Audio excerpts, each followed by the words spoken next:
What if the greatest prison in your life is not the one surrounding you, but the truth about yourself that you've refused to see? There is an ancient echo resonating in our soul, a profound intuition that we are more than what we've been taught to believe.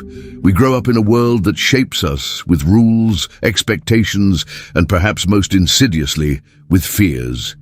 Fear of the unknown, fear of failure, fear of judgment, and above all, the fear of a truth that, if fully understood, could dismantle the foundations of everything we think we know about ourselves and the universe. The idea that the divine, the sacred, the very essence that many call God, is not something distant and external, but resides inherently within each of us. This is a truth often whispered in ancient texts, in forgotten rituals, and ironically, one that is terrifying to many. Imagine the story of Prometheus in Greek mythology.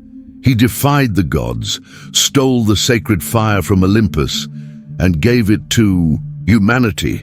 This fire was not just a tool, it was knowledge, the divine spark, the ability to create and be like the gods. Prometheus's punishment was severe, a cruel reminder that humanity should not aspire to divinity, that there is an unbridgeable gap between the mortal and the divine. This narrative, in its many cultural forms, instilled in us a sense of separation. Humans are flawed, small, sinful. The divine is grand, perfect, untouchable. And in this chasm we created, we lost connection with our own sacred nature. But what if the original sin wasn't eating a forbidden fruit, but forgetting who we truly are? What if the true fear of God we were taught was always, in reality, the fear of our own power, our own light, our own ability to co-create reality? Think of young children. They have no fear of their own greatness. They see themselves as the center of the universe, with boundless curiosity and unwavering faith in their abilities. It's society, with its limitations and doctrines, that gradually convinces them to dim their light, to bow to external authority, to believe that their intrinsic strength is dangerous. The idea that the divine resides within us is not new. Sufi mystics spoke of the mirror of the heart, where the image of God is reflected. The Hindu Upanishads proclaimed Tattvam Asi, thou art that, meaning that the individual self, Atman, is identical to the universal self, Brahman. In Gnosticism, Jesus was seen not as a god to be worshipped externally, but as a guide revealing the inherent divinity in every human being. In essence, these traditions, often marginalized or misunderstood, pointed to the same truth. Separation is an illusion. Oneness is the reality. Psychology, in its quest to understand the human psyche, also touches on these depths. Carl Jung, for instance, spoke of the self, the organizing center of the psyche's totality, encompassing both the conscious and the unconscious. The self, for Jung, has transcendent qualities and is often experienced as a divine figure or an archetype of wholeness. He suggested that the search for God is, at its core, the search for the self, the integration of all aspects of our psyche. It's not about finding something outside, but recognizing the wholeness that already exists within. The fear of this wholeness is the fear of taking responsibility for our own divinity, for our own creative power. After all, if you are God or an inseparable part of the divine, then you are responsible for your own creation. You can no longer blame an external force, a cruel fate, or a punitive God. This freedom is overwhelming for many. It's easier to be the victim of a story than its author. It's more comfortable to believe that someone or something external will save us, guide us, forgive us. But this belief traps us in a dependency that prevents us from accessing the inexhaustible source of power within. If this idea intrigues you, if the seed of this truth resonates in your soul, then perhaps it's time to explore further. Consider, subscribing to the channel and engaging with the video so that more people can embark on this journey of self-discovery and freedom. But how does this truth that God is you manifest in our daily lives? It doesn't mean we are omnipotent beings who can fly or materialize objects with a thought, like magic. It means we are co-creators of our reality through our consciousness, our beliefs, our intentions, and our vibration. Every thought, every emotion, every word, and every action we emit is a prayer, a declaration of intent to the universe. And the universe, like a perfect mirror, reflects back what we vibrate. Think of the story of King Minos in Greek mythology, cursed with a labyrinth. Due to his pride and disrespect for the gods, the labyrinth wasn't just a physical structure, it was a reflection of his own labyrinthine mind, trapped in arrogance and disconnection. Similarly, the curses and prisons we experience in our lives are often labels we give to patterns we ourselves created or accepted as our reality. Instead of seeking the way out of the labyrinth out there, the solution lies in recognizing that we are the labyrinth itself, and therefore have the power to reconfigure it, to find Ariadne's thread within us. What is the greatest fear you have of yourself, and how might that fear be preventing you from recognizing the divinity within you? The truth is that the belief that God is you, or that divinity resides within you, is not an invitation to arrogance, but to responsibility. It's not about becoming a god in the sense of omnipotence, but about recognizing the divine spark, the ability to manifest, create, love, and transform that resides within.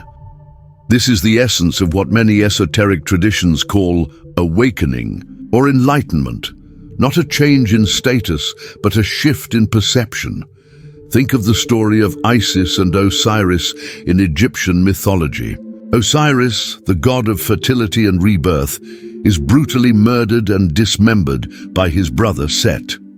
Isis, his wife, embarks on a painful journey to gather Osiris's pieces, restore him, and conceive a son, Horus, who becomes his father's avenger. This story is not just a myth about gods.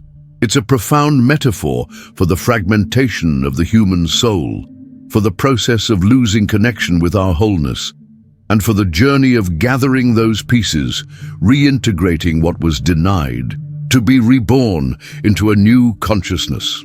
When we see ourselves as separate from God, we are, in a way, dismembering our own divinity. Isis's journey is the journey of each of us to gather the pieces of our inner truth and recognize the divinity residing in our being. Transpersonal psychology, which extends beyond the limits of traditional psychology, explores these expanded states of consciousness and the connection with the universal. It recognizes that the human mind has the capacity to transcend the individual, ego, and experience oneness with the cosmos.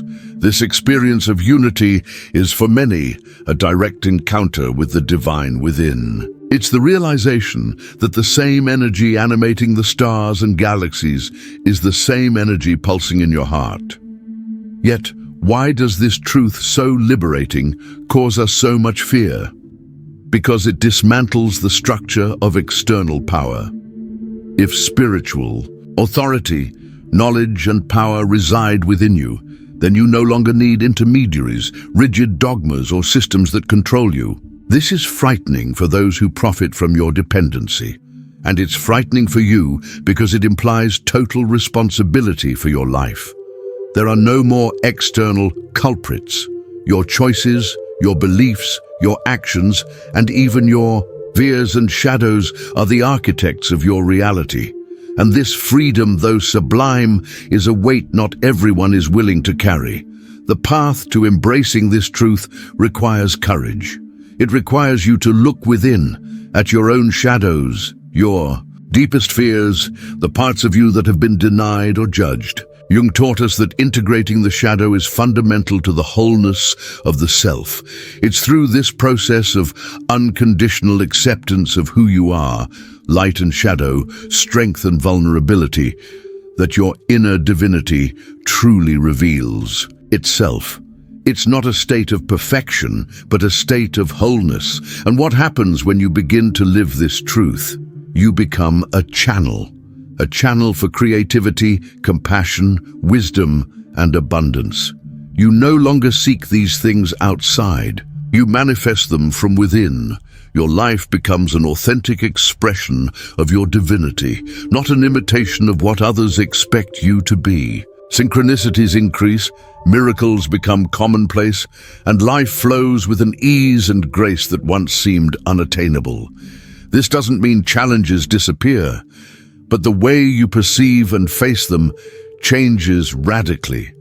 You are no longer a victim of circumstances, but an alchemist who transforms lead into gold, darkness into light, challenges into opportunities for growth. This is the true magic of recognizing that God is you. Are you willing to dismantle the old beliefs that imprison you to embrace the vastness of your own divinity?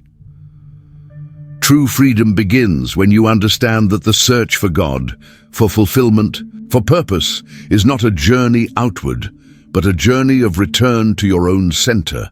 It's the courage to look within and recognize the magnitude of the being you already are. The illusion of separation has been the greatest tool of control, keeping humanity in a state of dependency and fear. But the dawning era invites us to remember, to feel, to experience our true divine nature. Think of the metaphor of the mirror. When you look in a mirror, you don't see the image of another person. You see yourself. Similarly, when you seek the divine out there in temples, dogmas, or empty rituals, you're looking into a foggy mirror that doesn't reflect your true image. Clearing this mirror is the inner work of self-knowledge, of shadow integration, of unconditional acceptance of who you are in all your complexity and beauty. This is not an invitation to abandon spirituality or the traditions that comfort you. It's an invitation to deepen them, to go beyond form and touch the essence. It's realizing that every teaching, every prayer, every symbol is a path back home to the divinity that resides within you. It's understanding that true faith is not blindly believing in something external, but trusting in the light pulsing within your own heart, the source of all creation.